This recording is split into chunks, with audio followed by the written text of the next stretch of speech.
Bien, hola jóvenes estudiantes, tengan ustedes muy buenos días. Bienvenidos nuevamente a la clase de Historia Universal con un nuevo tema que es la independencia de las 13 colonias, ¿no? ¿Por qué ciudades estaban conformadas estas colonias inglesas? A mediados del siglo XVIII, dice que la corona inglesa poseía 13 colonias en la costa atlántica de Norteamérica, en la que actualmente hoy es Estados Unidos.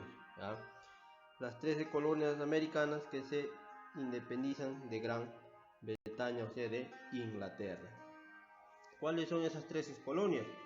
Tenemos a Nueva Hampshire, Massachusetts, Rhode Island, Connecticut, Nueva York, Nueva Jersey, Pensilvania, Delaware, Maryland, Virginia, Carolina del Norte, Carolina del Sur y Georgia.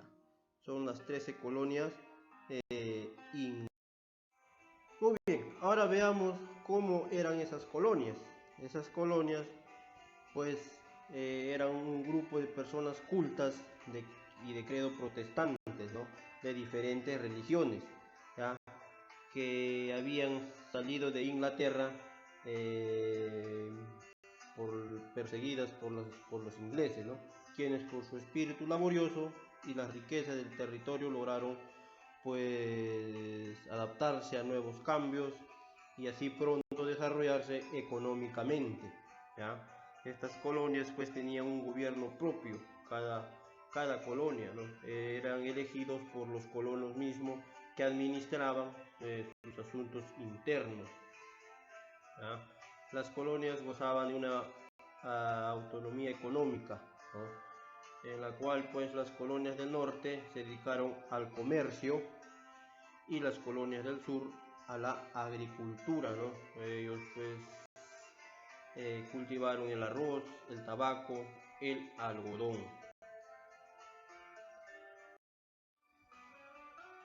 Muy bien jóvenes, entonces ahora veamos cuáles fueron las causas de la independencia de las 13 colonias. Una fue pues la Guerra de los 7 años, que fue un conflicto internacional entre dos grandes potencias de esa época, que fue Inglaterra y Francia, ¿ya? Esta guerra de los 7 años pues fue en el año 1756 hasta el año 1763, ¿ya? En esta guerra pues fue triunfo inglés, ¿no? Pero el conflicto, tras finalizar el conflicto, en las arcas del tesoro británico, en las arcas del tesoro inglés, quedaron pues en bancarrota, ¿no? Porque tú sabes que después de toda guerra hay gastos, ¿no? Y pues los ingleses quedaron en una economía muy baja, en la cual Inglaterra consolida su poder en América del Norte, pero todo ello será en incrementar los impuestos a las colonias, ¿ya? Pues la política autoritaria del rey Jorge III, quien decidió aplicar nuevos impuestos a las colonias, ¿ya? Una de las leyes fue la ley del azúcar en el año 1764. Otra de la ley fue la ley del timbre en 1765, ¿no? En la cual el Parlamento inglés aprobó esta ley del timbre, que le obligaba al uso del papel sellado, ¿no? Los colonos pues reaccionaron enérgicamente y se negaron a pagar los impuestos, alegando que habían sido impuestos por el Parlamento inglés, ¿no? Y que ellos no tenían ningún representante en ellos, pues las juntas coloniales solicitaron al Parlamento que se derogara para dar fuerza a su pedido y suspendieron la importación de mercancías británicas, ¿no? Ya no exportaban o ya no importaban mercancías de Inglaterra, en la cual las colonias pues y el Parlamento decidió eliminar este impuesto, pero conservó su derecho a las importaciones fiscales. ¿Ya? Después, una de las más importantes fue la ley Townsend. ¿Ya? ¿Qué consiste esta ley? Pues que el Parlamento inglés promulgó este conjunto de impuestos a algunos productos de los colonos que importaban de Gran Bretaña, como el vidrio, la pintura, el papel y el té. Los colonos reaccionaron organizando un congreso en Nueva York, donde se negaron a aceptar impuestos dictados desde Inglaterra, ¿no? Argumentando que ahí carecían pues de representaciones, y llamaron a la población a boicotar productos ingleses. ¿Ya? Desde Boston, pues la capital de Massachusetts, se lideró a la oposición política a las reformas coloniales, ¿no? Ahora veamos pues el desarrollo de la guerra de la independencia, ¿no? Que es la masacre en Boston en el año 1770, ¿no? que es la masacre? Pues es la matanza de Boston. En dicha ciudad, una multitud de protestantes contra los impuestos que había hecho los ingleses, ¿ya? En la cual pues, los soldados ingleses dispararon a un grupo de manifestantes colonos, muriendo 5 de ellos. Ante esto, el rey Jorge III eliminó los impuestos, ¿no? Dejando solo un impuesto que conservó el impuesto al té. ¿Ya? Luego tenemos el motín del té en el año 1773, que el Parlamento inglés aprobó la ley del té con el objetivo de salvar de la bancarrota, lo que habíamos acabado de decir, a la compañía británica, ¿no? En respuesta a esto, los colonos opositores, o los hijos de la libertad, o algunos habitantes de la ciudad, se disfrazaron de indios mohawk, arrojando al mar pues en el puerto de Boston el cargamento de té de 3 barcos ingleses, ¿no? Esto es una forma de protesta también de los colonos.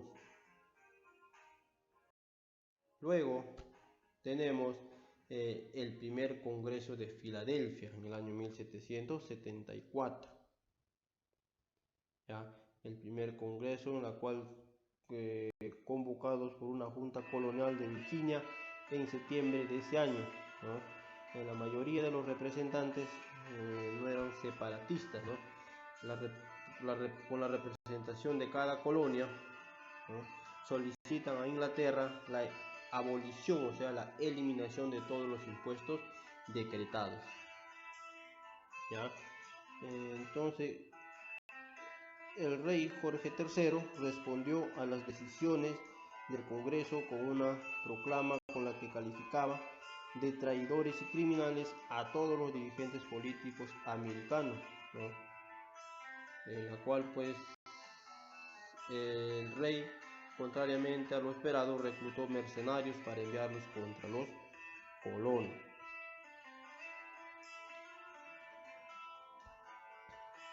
Luego tenemos el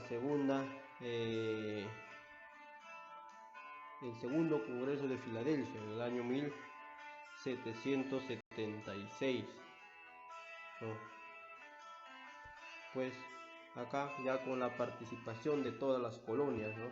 Y la presencia de patriotas de renombre, donde decidieron formar un ejército para enfrentar al país inglés, ¿no? Siendo designado comandante de las tropas colonos a George Washington, que más adelante va a ser el primer presidente de los Estados Unidos.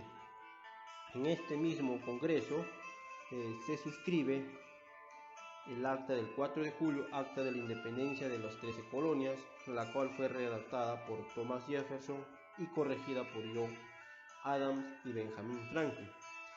Recordar, jovencito, que aquí pues, los 4 representantes, George Washington, Thomas Jefferson, John Adams y Benjamin, Franklin fueron los encargados de elaborar el documento donde se declara la independencia de las 13 colonias.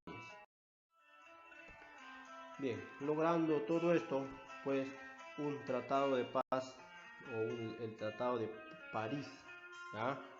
El paz de Versalles, ¿no? Pero antes que esto hubieron batallas en la cual fue una de las batallas decisivas para que el poder inglés se rindiera ante los colonos, ¿no? Fue en la batalla de Saratoga. A partir de ese momento contaron con la ayuda de Francia, España y Holanda, hasta que los ingleses pues son derrotados en Yorktown en el año 1781 y pues firman el Tratado de Paz de Versalles, el Tratado de París. Ya en este tratado se firmó el 3 de septiembre de 1873. Inglaterra pues reconoce oficialmente como nación independiente a las 13 colonias. Hoy, actualmente, los Estados Unidos de Norteamérica. Primer presidente de Norteamérica, George Washington, ¿no? Pues luego tenemos a la primera constitución de la historia. En 1877 Estados Unidos firmó la primera constitución de la historia, un conjunto de normas para los que rige el Estado para la nueva o buena convivencia. Muy bien, jóvenes, esto ha sido el tema del día de hoy. Nos vemos en la siguiente semana. No olvidar transcribir al cuaderno y desarrollar las preguntas de su texto.